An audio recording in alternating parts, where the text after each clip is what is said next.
When you get outshot 2-1, sometimes you win 2-1, and the Jets did just that against the Carolina Hurricanes in a game that might look really lopsided, but was a little bit more complicated than the box score. We'll dive into how the Jets pulled this off on tonight's episode of Locked On Winnipeg Jets.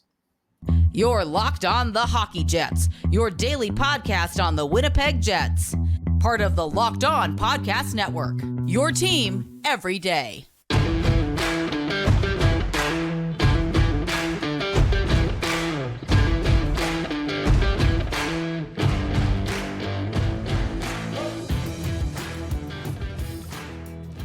Good evening, friends, and welcome to tonight's episode of Locked On Winnipeg Jets, part of the Locked On Podcast Network, your team every day. I'm your host, Harrison Lee, an avid Winnipeg Jets fan and an online blogger. You can follow me on Twitter at HLLivingLoco and at LO_Winnipeg Jets. Thanks for making Locked On Jets your first listen of the day every day. If you like what you're hearing, be sure to like, follow, and subscribe on all of your favorite podcasting platforms and YouTube. Doing so, of course, is always free of charge and ensures you never miss another episode. But most of all, we just love and appreciate your support. Tonight's episode is brought to you by Sleeper. Download the Sleeper app and, of course, get started with, the best daily fantasy sports app in the industry. Be sure to use promo code LOCKEDONNHL to get up to a $100 match on your very first deposit. Terms and conditions apply. See Sleeper's terms of use for details and locational availability. Now, like I said, Winnipeg just wrapped up a big 2-1 victory over the Carolina Hurricanes. This was a game where the Jets got massively outshot, and you might say, well, does that really tell the story of the game? And no, not quite, right?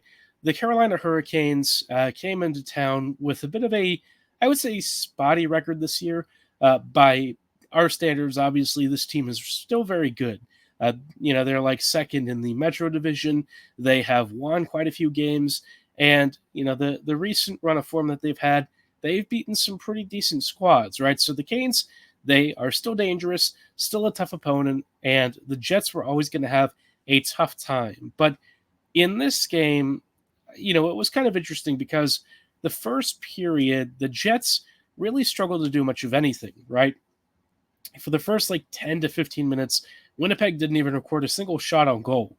And honestly, I don't really recall having them I don't recall them having had that many scoring opportunities. I don't even know if the Jets really had more than a handful of shot attempts.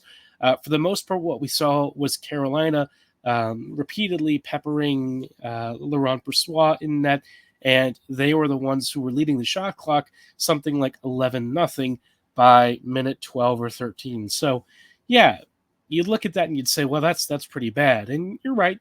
The Jets really struggled to create much of anything, and that's pretty rough. But when you look a little bit under the surface, right, the Jets not scoring or getting any sort of scoring chances, it's happened before. And where Carolina was getting the majority of their shooting opportunities from was kind of the perimeter, right? The Jets and Canes have had a similar issue this year where the slot penetration hasn't been as strong as it was in perhaps other seasons. But in particular this year, Carolina is very much a team that apparently has tried to play for rebounds and stuff more frequently, and they love kind of shooting from kind of the edge of the slot, right? They don't really get towards the center channel, and that is the most dangerous real estate. So you can't score from the perimeter, right? Obviously, those flanking areas, if you pepper the net enough, eventually stuff will go in. You'll get a greasy rebound, all that kind of stuff. But when you're talking about consistently creating offense, that's where I think the Canes have kind of struggled this year. And this game, I think, was a textbook example of that. After that dominant run in the first 15 minutes, Winnipeg gets a bit of a fortunate break. They get a counter, and, just like that, bang, bang play, Winnipeg is up 1-0 on the second shot of the game for the Jets. Carolina just had one mistake, and it ended up in a perfect tap for a Kyle Connor one-time top shelf finish. And, Carolina, I'm sure, is just looking at itself like, how is this happening again? This is a trend with them. They'll play really well, they won't finish, and then they concede a goal or two, and that is the difference in the game. This one, it was a strange watch because after that second period rolls around, the Jets were considerably better, and Winnipeg actually started, putting pucks on net, and Winnipeg actually also scored again. This one, a beautiful play that if you missed it, you really are going to want to watch the replay on this one. The top line, after having opened the scoring, then added a beautiful, perfectly played 10-second sequence where Scheifele, Connor, and Ehlers all had great passes, great build-up play, and pitch-perfect positioning that led to a beautiful Ehlers snipe from the center slot area. Like I said, it's one that you're going to want to watch if you did not see it live or catch the highlights. A beautiful goal. This is a really nice argument for keeping this trio together. I know that, I've talked about perhaps needing to do the Velarde and Ehlers swap, and I still, for me, do feel like that's overall the best choice. But then you also see at times Scheifele and Ehlers cooking a lot. So, it's kind of one of those things where if you don't switch it, I don't think it's the end of the world. Would it make for a little more balance? Yeah, probably. But as it is right now, so long as Ehlers, Scheifele, and Connor are scoring at this rate, at like they've just been doing the past couple of games, yeah, I suppose you really can't argue with that. A lot of fun. That trio was very noticeable. And, the most dangerous chances that Carolina really created were kind of funny. They all came on like deflections or shot blocks and stuff, or like blocked passes that almost got tipped under Brossoit's pads. And Laurent was like really tuned into this game. He stopped, I don't know, like 40 odd shots and didn't really seem too bothered by much of anything. Only had a couple of opportunities that I would say were really, definitely 10 bell saves, but otherwise it was a lot of perimeter stuff. And Brossoit didn't really seem to mind too much. Had a couple of big saves, but he just didn't really seem bothered by a lot of the perimeter chances. And Carolina was really frustrated, I think, towards the end of the game. There were a couple of instances where the Jets defense sort of slowed down and maybe just didn't take care of the puck effectively. But overall, Winnipeg came away with a big 2-1 victory. And if you look at the expected goals numbers, I would say it's probably closer than you think just because, Carolina went with the very volume approach, and the Jets kind of would occasionally win some of those matchups with the quality approach, right? So, big win, nice second victory in a row after the first one against Chicago. Let's hope the Jets can keep it up. Now, heading into this game, the vibes are already kind of riding a bit high. Winnipeg announced the extension of Nino Niederreiter. I'll talk a little bit about that in just a little bit. Before we go any further, though, I do want to shout out our friends and partners at Sleeper. A new NHL season brings all sorts of possibilities. Mark Scheifele could score 50 goals. The Jets could also hoist the Stanley Cup, and you could win big by playing daily fantasy hockey on Sleeper, the official daily fantasy sports app of the Locked On NHL Network. Sleeper is our number one choice for daily fantasy sports, and especially hockey, because with Sleeper, you can win 100 times your cash in daily fantasy hockey contests. For those of you who are stats nerds and love following the league's top players, whether it's Scheifele, Ehlers, Connor, or the other Connor and McDavid, Vasilevsky, Kucherov, Makar, you name it, they're out there. You know what their stats are. Well, if you think you've got the projections from Sleeper Beat, whether it's more or less than their predicted stats categories, whether it's plus or minus, save percentage, goals, assists, etc. for a given game, well, you might just be on the path to winning big. If you want to win 100 times your cash on Sleeper, you've got to pick at least 8 of these stats categories correctly. And you do so, again, you get 100 times your bet, which is pretty freaking awesome. If you want to get started, use promo code LOCKEDONNHL and you'll get up to a $100 match on your very first deposit. Terms and conditions apply. That's code LOCKEDONNHL. See Sleeper's terms of use for details and locational availability. Hello, friends, and welcome back to this episode of Locked On Winnipeg Jets, part of the Locked On Podcast Network, your team every day. Everydayers, thank you for rejoining us in tonight's episode as we are checking in on, obviously, the Jets just beating the Canes, big victory, and also having another victory of a sort with a big contract extension for Nino Niederreiter. before we talk about why this contract is really good and what it continues to say about the Jets when it comes to free agents, did want to shout out something cool the Locked On Network is doing. The Locked On Podcast Network has launched the first ever national sports 24/7 streaming channel on YouTube. Locked On Sports Today is here for you 24/7, covering the top sports stories of the day with our local experts, plus our national shows covering all leagues. Go to Locked On Sports Today on YouTube and subscribe to the first ever national sports 24/7 streaming channel. Now, like I said, one of the biggest things today, obviously the Jets had a big game, but even before then, there was a big contract extension put out for the Jets for Nino Niederreiter, right?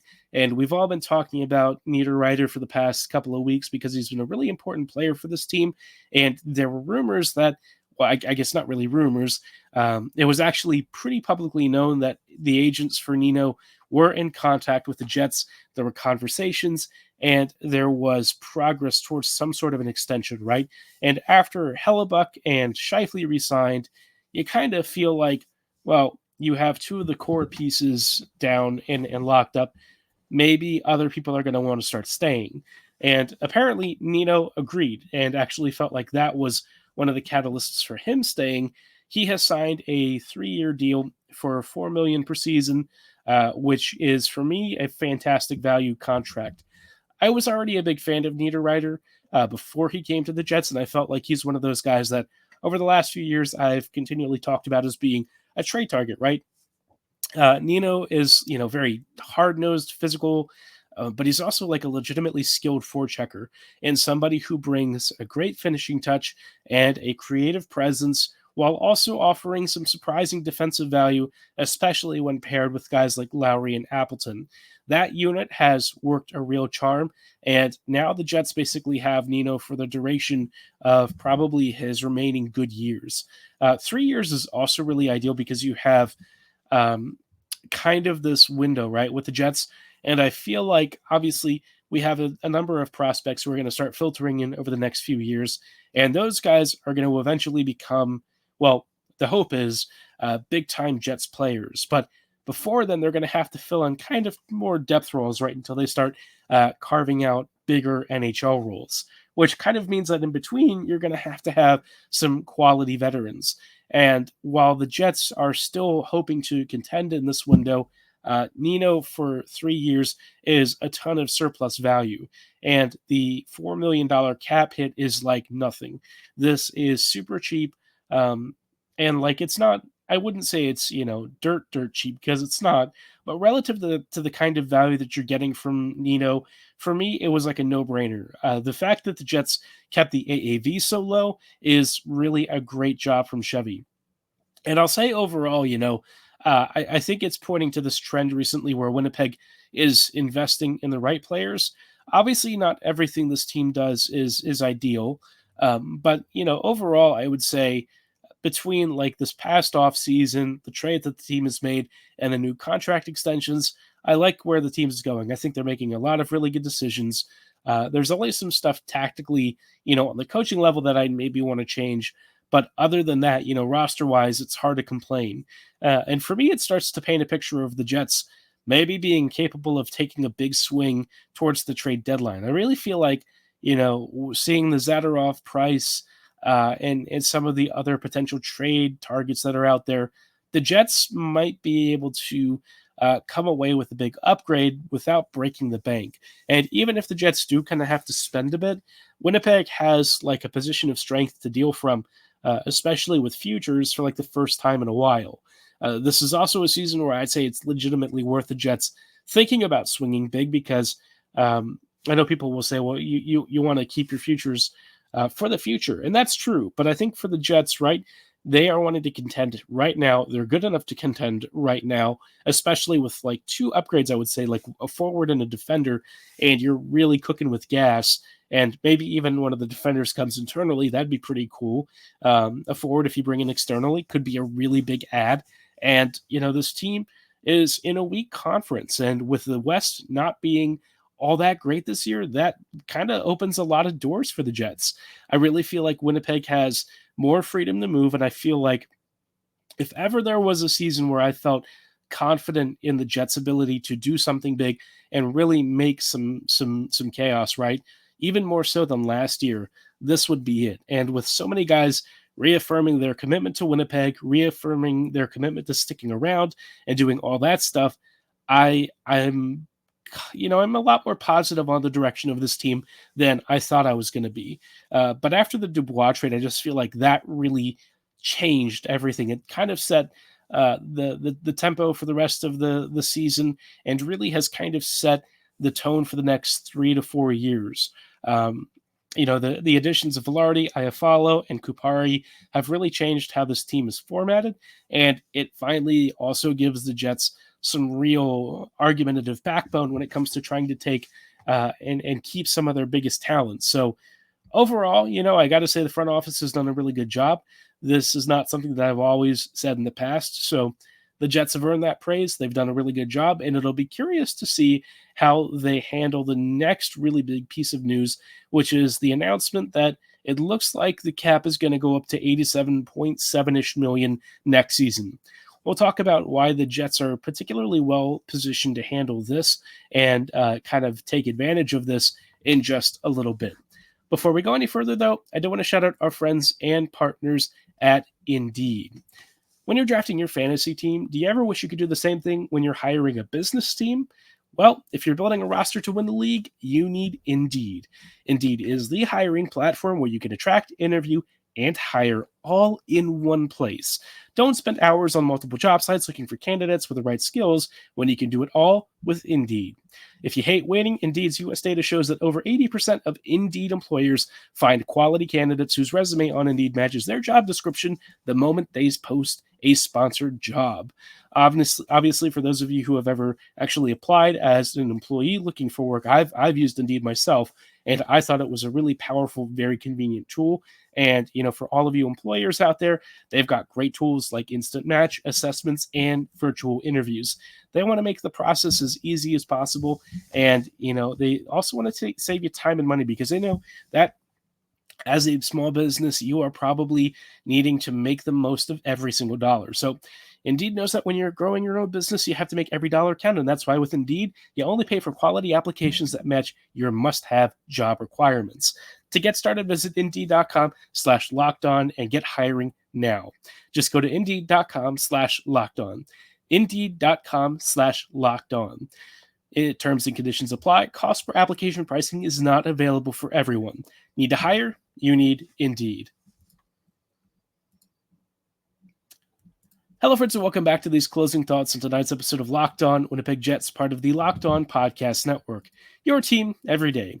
Every day, thank you for rejoining us in tonight's closing thoughts as we talk about a big update around the NHL that the cap does appear to be going up to 87.7-ish million, give or take a few 100,000 here and there, which I know is to us quite a bit of money, but to the league probably a little bit of a margin of error. With the Jets looking at teams who have like cap situations next year, right? The Jets are actually very low on the list of teams that are making use of cap space, in part because Winnipeg is also going to have some expiring contracts, but the Jets have also kind of planned out, I would say, their spending pretty well. And this is something that the Jets occasionally have been a little bit notorious for, is banking cap space.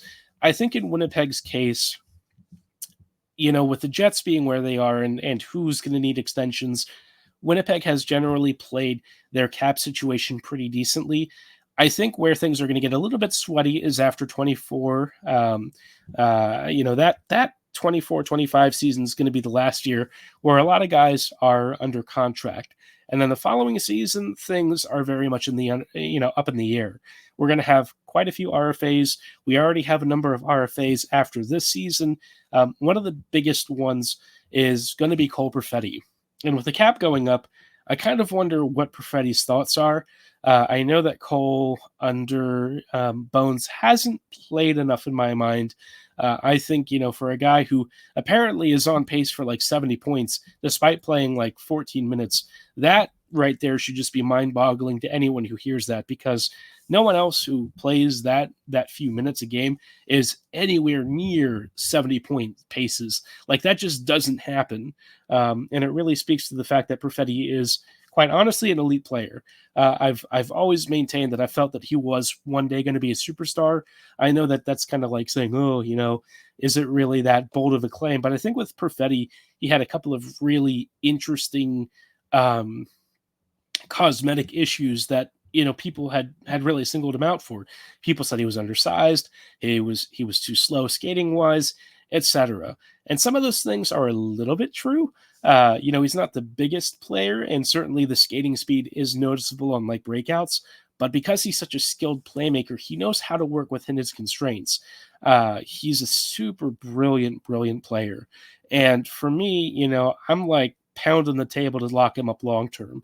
I know I've only half jokingly said to do like 8x8, but honestly, you lock him up for like 8x7 to 7.5 or something. I think you're going to find like 7.5 million by 8. I think you're going to find he's actually going to be worth more than that at some point. This kid is like amazingly talented. But I kind of wonder if he'll do one of these like sort of bridge deals, maybe like a 2-year contract to see where he ends up kind of towards the middle, the middle years of his prime. Curious to know if he tries to bet on himself or if he signs a long-term contract and goes for, contract security. He's going to be in demand no matter what. So I think for the Jets, it's really imperative that they get him locked up as quickly as possible. He is a phenomenal talent.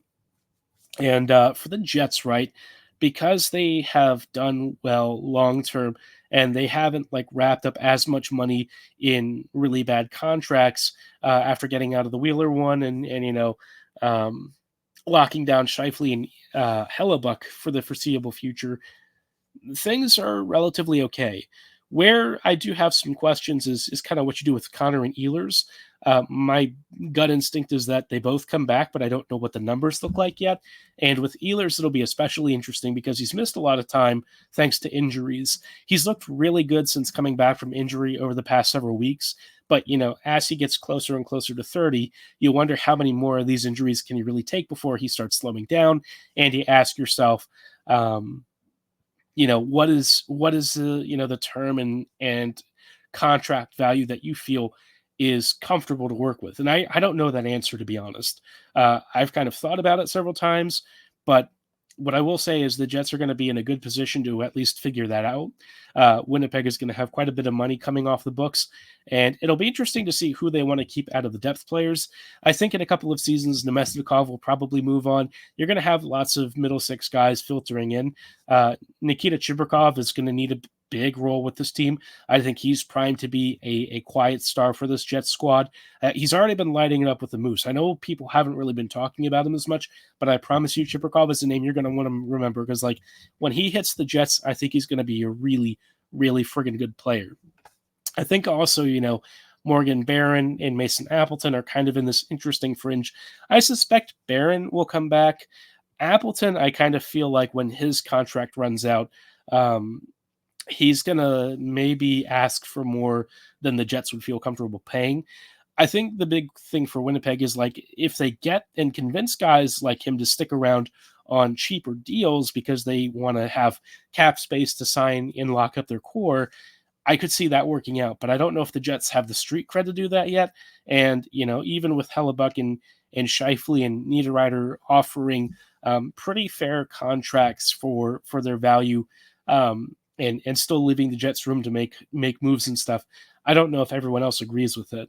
And then the amount you kind of add on the fact that you've got to do something with Velarde long term if he wants to return, and there's a lot of big questions. But all I'll say is I think the Jets are in a reasonable position. One guy I don't know that I really see also sticking around is Iafallo. I like Alex, but I feel like coming off of a $4 million deal. The next contract, I don't know if it's really going to be that expensive, but he's also getting close to 30. And the Jets, like I said, are going to have lots of young players like Lambert and Barlow and company starting to push for these roster spots. And the Jets don't want to block those for too long. But The rising cap ceiling is only good news for the Jets. I will say that like their defense is probably where Winnipeg is really going to want to make a big move if one of their internal players or prospects doesn't step up. I think one of Heinola or Chisholm or Salamanson is going to be a prime top 4 candidate. I don't know which of those 3 is going to actually make the jump. Heinola was very much on the fast track to that before he got injured and broke his ankle. I think Salamanson also looks like he'll be a good top 4 player at some point once he's, ready to return to the North America. But Winnipeg is going to have a lot of money coming off the books over the next few years. They're going to have lots of room to make moves. And I think this is kind of when you're going to start to see some turnover with some of the veterans being supplanted by the youth. And this is exactly what you've wanted, right? You've got young players who are really showing promise. McGroarty seems like he really is the real deal. Before he got injured with Michigan, he's been called up to Team USA, is on the preliminary roster, and he actually might play. He looks like he's a really, really sparkling talent. Brad Lambert has been increasingly figuring it out. Colby Barlow, he's a very talented big shooter, will probably be a very good middle 6 player. There's just a lot to like in the system. And like I said, Chubrikov looking to be a really stellar find.